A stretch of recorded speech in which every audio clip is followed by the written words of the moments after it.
Surat Paulus kepada jemaat di Galatia. Surat ini ditulis kepada sejumlah gereja di wilayah Galatia, tempat di mana Paulus melakukan salah satu perjalanan misinya.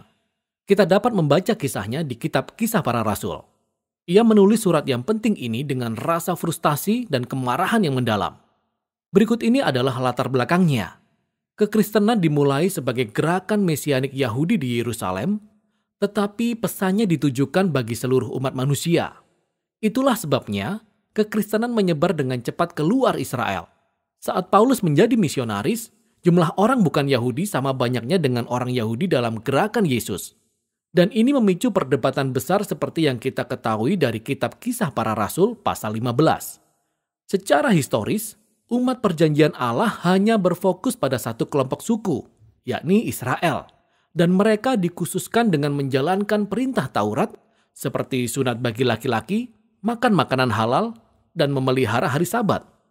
Dan ada banyak orang Kristen Yahudi yang merasa bahwa semua orang bukan Yahudi ini perlu mentaati hukum Taurat agar benar-benar menjadi bagian dari keluarga Allah. Lalu beberapa dari orang Kristen Yahudi ini akhirnya datang ke gereja-gereja di Galatia. Mereka meremehkan Paulus dan menuntut penyunatan terhadap semua laki-laki Kristen yang bukan Yahudi, sehingga banyak dari mereka yang harus melakukannya. Ketika Paulus mengetahui hal itu, ia merasa marah dan hancur hati, dan surat inilah hasilnya. Pertama-tama ia memperingatkan jemaat Galatia melalui rangkuman pesan Injilnya tentang Mesias yang disalibkan. Kemudian ia memperlihatkan bahwa Injil inilah yang membentuk keluarga barunya Yesus dan Abraham dari berbagai suku. Lalu ia menunjukkan bagaimana Injil dapat sungguh-sungguh mengubah seseorang melalui kehadiran dan kuasa Roh Kudus. Ia memulai suratnya dengan mengungkapkan keheranannya pada jemaat Galatia yang telah mengikuti suatu Injil yang lain, yang digencar-gencarkan oleh orang-orang Kristen yang menjelek-jelekkan Paulus dan menuntut sunat. Jadi pertama-tama, Paulus mempertahankan kebenaran Injil yang ia beritakan dan otoritasnya sebagai rasul. Ia diutus langsung oleh Yesus yang telah bangkit itu untuk pergi kepada bangsa-bangsa yang bukan Yahudi. Ingat kisahnya dari kitab Kisah Para Rasul. Paulus berkata, baru kemudian ia pergi ke Yerusalem untuk berunding dengan rasul-rasul lainnya seperti Petrus dan Yakobus. Dan ketika Paulus memberitahu mereka bahwa ia tidak mewajibkan orang-orang Kristen bukan Yahudi untuk disunat atau makan makanan halal, mereka sepenuhnya mendukung. Akan tetapi ketegangan semakin mendalam. Petrus pergi ke Antiokhia untuk mengunjungi orang-orang Kristen bukan Yahudi ini. Ia makan bersama dan bergaul dengan mereka. Namun ketika beberapa dari kelompok oposisi Yerusalem muncul di Antiokhia, Petrus menyerah di bawah tekanan mereka. Ia tidak lagi makan bersama orang-orang Kristen yang tidak bersunat itu dan ia menjauhi mereka. Karena itu Paulus menentang dan menuduh Petrus munafik karena tidak setia pada kebenaran Injil. Bagi Paulus, menuntut orang Kristen baru untuk disunat dan melakukan hukum Taurat itu keliru karena berbagai alasan. Pertama, karena itu berarti pengkhianatan terhadap Injil. Atau menurut kata-kata Paulus, tidak seorang pun yang dibenarkan oleh karena melakukan hukum Taurat, tetapi hanya oleh karena iman dalam Yesus Sang Mesias. Sebab itu kami pun memiliki iman dalam Yesus Sang Mesias, supaya kami dibenarkan atau secara harfiah dinyatakan benar. Ini adalah istilah perjanjian lama yang kaya akan makna bagi Paulus. Inilah saat ketika Allah menyatakan bahwa seseorang berada dalam hubungan yang benar dengan Dia, mereka diampuni, mereka diberikan tempat dalam keluarga Allah, dan mereka diubahkan oleh kasih karunia Allah. Dan inilah keyakinan Paulus, bahwa tidak seorang pun dapat dibenarkan oleh karena melakukan hukum Taurat, tetapi hanya oleh karena iman dalam Yesus. Ungkapan yang padat ini bisa mengacu pada kesetiaan Yesus sendiri dalam hidup dan matinya bagi kita. Atau bisa juga mengacu pada kepercayaan dan pengabdian kita sendiri kepada Yesus. Bagaimanapun juga, maksud Paulus itu jelas. Setiap orang dapat dibenarkan hanya karena percaya pada apa yang Allah lakukan bagi mereka melalui Yesus, bukan pada apa yang mereka lakukan bagi diri mereka sendiri. Inti dari berita Injil Paulus adalah, ketika orang percaya kepada Yesus Sang Mesias, kebenarannya menjadi kebenaran bagi mereka. Hidupnya, kematiannya, dan kebangkitannya menjadi milik mereka. Atau menurut kata-kata Paulus, aku telah disalibkan dengan Sang Mesias. Tetapi bukan lagi aku sendiri yang hidup, melainkan Sang Mesias yang hidup di dalam aku. Dan hidupku yang kuhidupi sekarang adalah hidup oleh iman dalam Anak Allah yang telah mengasihi aku dan menyerahkan dirinya untuk aku. Dengan demikian, seseorang dapat berkata bahwa mereka benar di hadapan Allah atau menjadi bagian dari keluarga perjanjian Yesus, bukanlah karena mereka mentaati hukum Taurat, tetapi semata-mata karena apa yang Yesus lakukan bagi mereka, yang tidak dapat mereka lakukan bagi diri mereka sendiri. Nah, pemahaman yang mendalam tentang apa yang sudah Yesus kerjakan ini memiliki peranan yang besar terhadap siapa yang dapat menjadi bagian dari keluarga perjanjian Yesus dan apa artinya hidup sebagai anggota keluarga tersebut. Karena itu Paulus kembali dulu kepada kisah Abraham dalam kitab Kejadian. Bagaimana Abraham dibenarkan atau dinyatakan benar di hadapan Allah hanya karena ia beriman, percaya pada janji Allah bahwa suatu hari nanti semua bangsa akan diberkati Allah melalui dia dan keturunannya. Tujuan Allah itu senantiasa untuk memiliki satu keluarga besar dari berbagai suku yang berhubungan dengannya atas dasar iman, bukan berdasarkan hukum Taurat. Tetapi hal ini menimbulkan pertanyaan penting. Kalau begitu, mengapa Allah memberikan hukum Taurat kepada bangsa Israel? Di sini Paulus memberikan penjelasan yang singkat dan padat yang akan dijabarkannya lebih lanjut dalam suratnya kepada jemaat di Roma.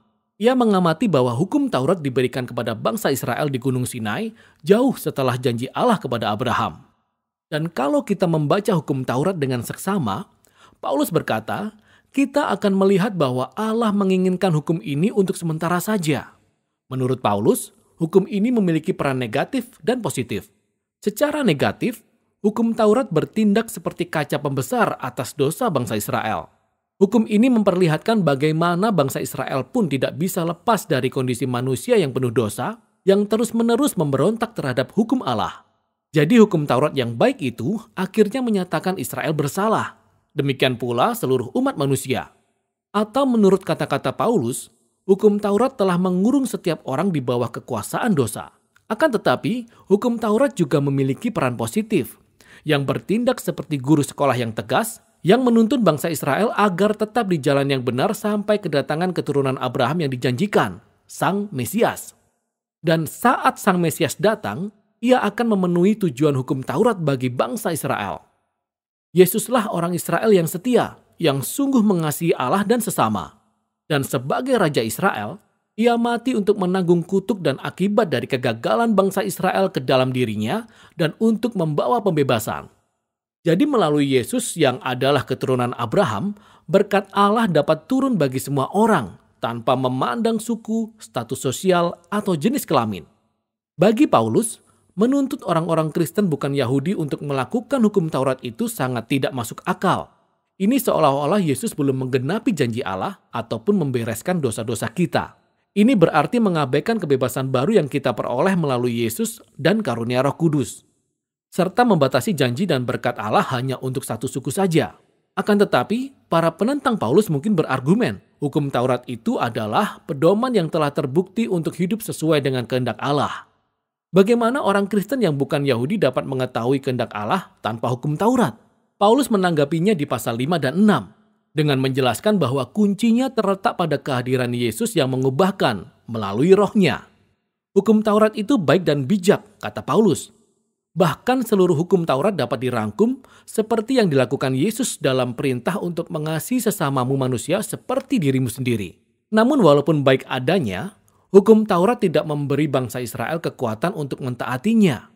Sebaliknya, kabar baiknya adalah Yesus telah memenuhi hukum Taurat itu bagi kita. Dan ia sekarang tinggal di dalam kita melalui Roh-Nya, menjadikan umatnya manusia baru yang dapat memenuhi hukum Taurat dengan mengasihi sesama. Lalu Paulus melanjutkan dengan membandingkan manusia lama dengan manusia baru ini. Kebiasaan manusia lama sangat jelas, yaitu perilaku-perilaku yang tidak manusiawi yang merusak hubungan dan seluruh masyarakat. Sementara hukum Taurat melarang semua perilaku ini. Bahkan sebenarnya Yesus sudah mematikannya di atas kayu salib. Jadi ketika seseorang percaya kepada Yesus dan hidup bergantung kepada Roh Kudus, hidupnya menjadi milik Yesus dan Roh Kudus, dan menghasilkan apa yang Paulus sebut sebagai buah roh. Inilah cara hidup Yesus yang ingin ia kembangkan dalam keluarganya, sehingga mereka menjadi orang-orang yang penuh kasih, sukacita, damai sejahtera, kesabaran, kebaikan, kemurahan, kesetiaan, kelemah lembutan, dan penguasaan diri. Akan tetapi buah roh ini tidak terjadi secara otomatis, melainkan harus diusahakan seperti buah sungguhan. Atau menurut kata-kata Paulus, jika kita hidup oleh roh, baiklah hidup kita juga dipimpin oleh roh. Ini harus dilakukan dengan sengaja. Kita harus belajar bagaimana memangkas kebiasaan lama kita dan mengembangkan kebiasaan yang baru. Dan saat kita melakukannya, kita akan merasakan pimpinan Roh Kudus saat Yesus mengubah hati dan pikiran kita dan menjadikan kita umat yang mengasihi Tuhan dan sesama. Dan melalui cara ini, umat Yesus dapat memenuhi apa yang disebut Paulus hukum Sang Mesias. Akhirnya, Paulus menyimpulkan, tuntutan bagi orang Kristen untuk melakukan hukum Taurat atau disunat adalah sebuah petualangan tanpa makna. Yang terpenting adalah menjadi ciptaan Allah yang baru, keluarga baru Sang Mesias dari berbagai suku ini. Orang-orang yang penuh dengan iman kepada Yesus, yang belajar untuk mengasihi Allah dan sesama dengan kuasa Roh Kudus. Demikianlah inti dari surat Paulus kepada jemaat di Galatia.